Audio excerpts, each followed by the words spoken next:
We're talking about the top 10 most illegal things you can do while lobster fishing on a boat, but we're gonna share some illegal things with you. Some you might find surprising and some you might expect. Good morning and welcome back. We're going through our 400 traps as usual, but today's a little bit different. We're not focusing quite as heavily on what's in the traps. Cody doesn't do anything illegal, so it's kind of hard for him to relate to this video, but I'm gonna work on it. You got a short right there? I do. Like if this one, if I put bands on this one? We'll start right out of the gate with an easy, obvious one that you guys probably already know if you've been watching the videos, and it's that we can't keep lobsters under 3 1/4. This one is about 3 inches, just a little too small to keep. If we were to keep this, it's actually regulated by law. We would get fines, we would get a ticket, and if we got multiple offenses, we can actually lose our license for keeping these. The reason they're protected is they haven't got a chance to grow old enough to breed yet. They need a chance to prove that they're capable of breeding so that they can get a V-notch placed in them. We'll talk more about a V-notch later, but essentially it's just an effort to keep the population sustainable and ensure we have a future long down the road. It will actually get checked both at sea and on land, periodically, randomly, sometimes by Coast Guard and sometimes by Marine Patrol. They'll actually come aboard and check the catch and inspect the catch and make sure we don't have any shorts or, again, V-notches. All right. Hey, we got a little dogfish. These things actually lead me to the next point, that we can't actually keep any bycatch. We're only allowed to keep lobsters and crabs. So any fish that come up, dogfish or ground fish, we have to let them go. So this guy is headed back over. Now you have seen us keep some bycatch in the past, but that's under a different license. Under the commercial license, we're only allowed to keep lobsters and crabs. We actually do have an educational license. So if we want to keep something for educational purposes, like G Nugget or the little horn dog at home, we have a different license for that. But they don't bother us too bad in this fishery, but they're a nuisance if you're trying to target fish. These things are a pain, they get in the way. If you do any fish dragging or gill netting, trying to bite me. Feisty little thing. Ah! They got spines in their back. They got one in the dorsal and one in the tail. If you ever handle them, you gotta watch out for them. They turn around and stab you with them. If you've never felt a shark before, they feel pretty funny. They're super easy to hold on to compared to other fish. A lot of fish are slimy and slippery. Sharks are not. They feel like holding on to 80 grit sandpaper. Alright, my name's Lanny. Under the commercial license, these guys gotta go home. Here he goes.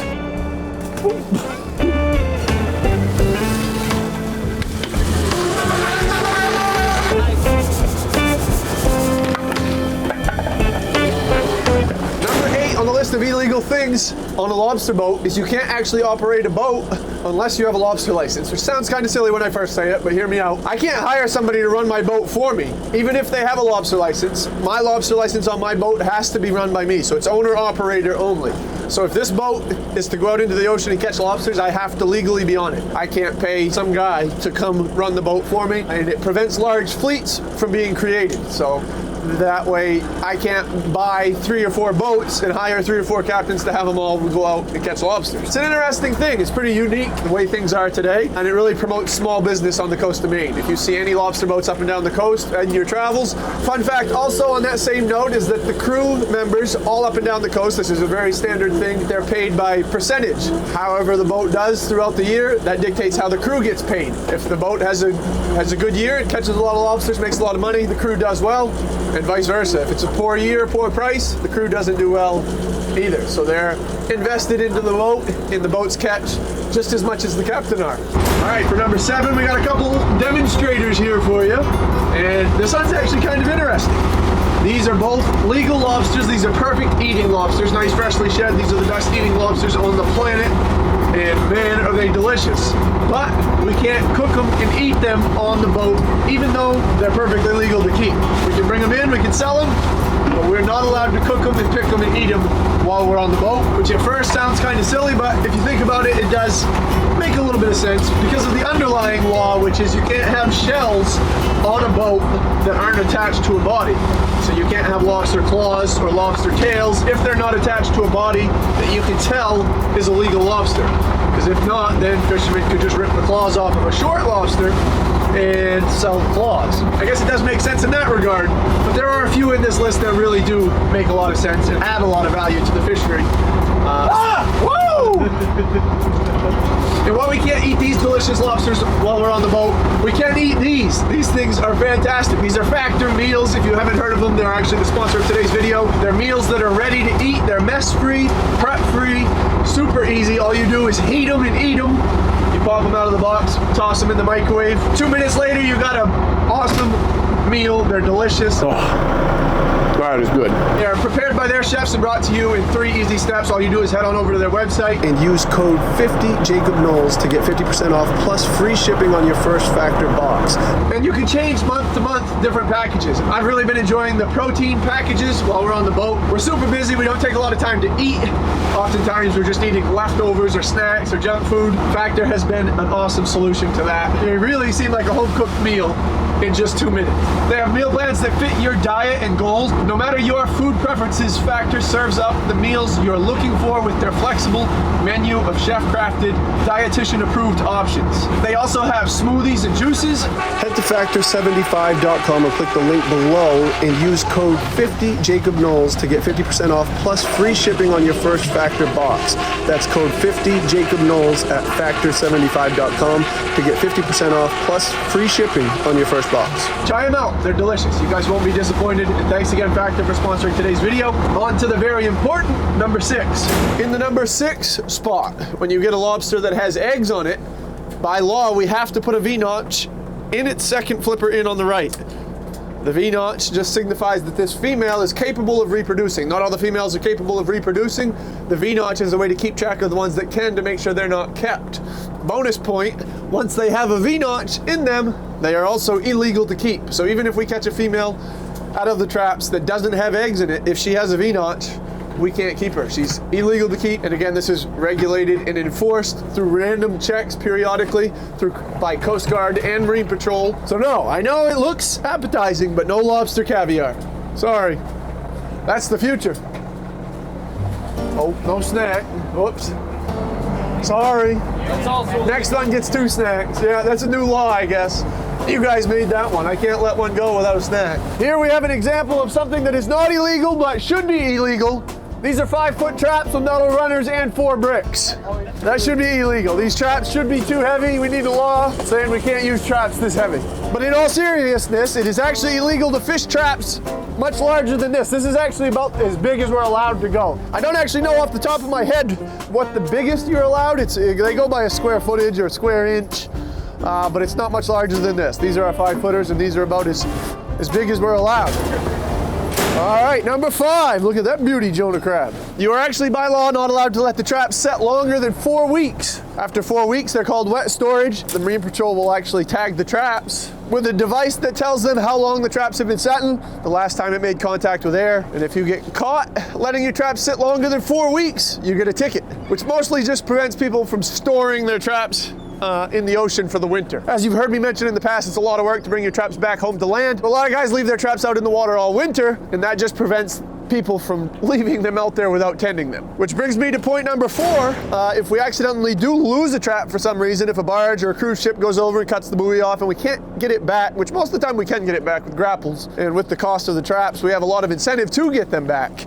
But in the rare event that they are lost, by law, we have to keep these vents in, and these vents are actually an awesome thing in the traps. They weren't always here, and they were a great addition to the trap, because not only do they add an extra safety measure to traps that are lost, but they are also filters for the traps. So they let the small lobsters out and only keep the bigger lobsters in the traps. These escape vents also are held in by biodegradable hog rings. You can see right here. So if the trap is lost, these hog rings will rust away, this door will open, and everything in the trap can get out. All right, 3 left. Make sure you don't miss number 1.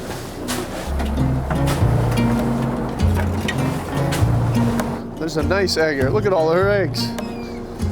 So for number 3, we're actually not allowed to use anything we want for bait. We have to pick from a list of approved species, and those approved species, I guess, are studied to know not to cause harm to the lobster population. One of the most popular is heron. These are a native fish to the waters. These are one of the most popular. Also medhaden, or pogies, we call them. Those are another popular option. There's quite a few species on the approved list. It also limits us quite a bit. There's a lot of fish that we would like to use, especially during bait shortages, that we're not allowed to. One of those being Atlantic salmon, which makes you scratch your head because Atlantic salmon are native to the Gulf of Maine. They die naturally and sink to bottom and get eaten by lobsters all the time. So I don't really understand why we can't use Atlantic salmon for bait, but that is extremely illegal, and you get in a mess if you use Atlantic salmon for lobster bait. You're also allowed Sucks, salmon. to use anything with hair on it. Nothing with hair, that's right. They passed that not too long ago. Anything with hair can't be used. My beard is off limit, boys. Yep. But we got hair in today, so we are good to go. Stick around for number 2 and number 1. And if you think this one confuses you and doesn't make sense, wait till you hear number 1. Number 1 always makes me scratch my head. All right, at number 2 is one that a lot of you will probably find pretty interesting if you haven't been following the page for a long time. It's actually that we can't keep oversized lobsters. So anything over 5 inches, we have to actually let go. This is once again enforced by checks from Marine Patrol and Coast Guard. They'll stop and inspect the catch. And we'll actually use this measure. You can see the point here and the point here. It goes from the eye down to the back. If they're over 5 inches, they're illegal to keep here in Maine. So anytime you buy a lobster that's larger than roughly 5 pounds, and it's advertised as Maine lobster, it didn't actually come from Maine. It came from either Canada or southern New England. People usually find that pretty interesting. But not as interesting as number 1. Number 1, I don't know if it's as interesting or it just doesn't make any sense. Another strange thing is you can't haul at night for a large portion of the year. I don't really know what that's about, but in the winter you're allowed to haul at night, I guess, because there's a lot more darkness in the winter, so we kind of have to, but at the same time, why not just allow night hauling all year? That does kind of affect us usually in October. Sometimes we'll want to haul in the darkness, especially when we're trying to work around tight weather windows. It actually bothered us a few videos back. We got 5 minutes left. Get it in the boat! Get it in the boat! Ah! We had to stop because it got dark. Another honorable mention now, this is a recent one. We have to have a black box tracker in the boat with us if we want to leave the mooring. Connected to GPS, and Uncle Sam and the government knows where we are at all times if we leave the mooring. And there's mandatory reporting, so we have to let them know where we were, what we caught, when we caught it, how we caught it. We have to fill out the reports within 24 hours of hitting land. Number 1, the illegal things on a Maine lobster boat is you can't lobster fish on Sundays all summer long, which don't ask me why. Again, maybe if somebody knows, let me know in the comments. I feel like I remember it being something to do, I'm not even gonna take an attempt at it because I'm probably wrong, but from Saturday afternoon at 4 p.m. all the way till Sunday night, there's no lobster fishing in Maine all summer long. Between Memorial Day and Labor Day, the boats cannot leave the mooring. So if you're ever in Maine in the summertime and you come across the harbor on Sunday that's full of boats and you're wondering why nobody's fishing, that's why we can't. But as soon as you go past Labor Day, you're allowed to start hauling on Sundays again, and today's actually a Sundays, which works out pretty good because in the fall, we got to pick and choose our weather days. Today happened to be a pretty good day, so we had to go on Sundays. But we usually work it into our schedule so we don't haul on Sunday because a lot of our busy time of the year we can't. We constantly get regulations added year after year after year after year, and none of them ever get taken away. So every year it gets a little bit harder to make a living. Some of them, again, make sense, like the V-notch and the punch tail. They're awesome regulations. Some of them are just like, what are we doing here? Maybe we'll do more in the future. If you found this interesting, leave a thumbs up on the video. Let us know in the comments. Your engagement is ultimately how we know what kind of content you guys want to see more of. We'll see you in the next one.